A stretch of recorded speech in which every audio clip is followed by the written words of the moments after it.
चलिए खबरों में आगे बढ़ते। 1 अप्रैल से कैश में टोल नहीं दे पाएंगे, फास्टैग या यूपीआई से ही होगा पेमेंट और नकद लेन देन पूरी तरह से बंद करने की तैयारी। National highway authority of India यानी कि NHAI देश के टोल प्लाजा को पूरी तरह से डिजिटल बनाने की तैयारी कर रही है। 1 अप्रैल 2026 से नेशनल हाईवे के सभी टोल प्लाजा पर कैश ट्रांजैक्शन पूरी तरह से बंद किया जा सकता है और इसके बाद टोल का भुगतान केवल फास्टैग या यूपीआई जैसे डिजिटल माध्यम से ही हो सकेगा।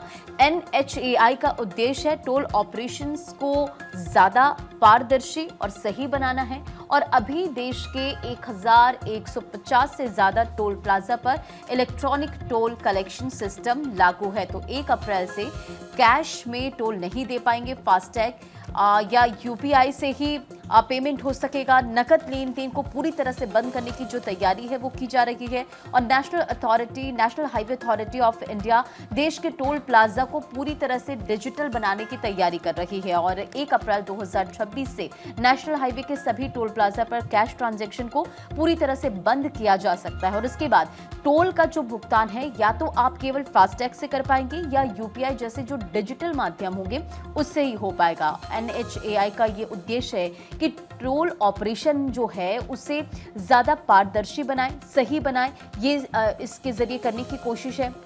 और अगर अभी का जिक्र करें तो देश के 1150 से ज्यादा टोल प्लाजा पर इलेक्ट्रॉनिक टोल कलेक्शन सिस्टम लागू है।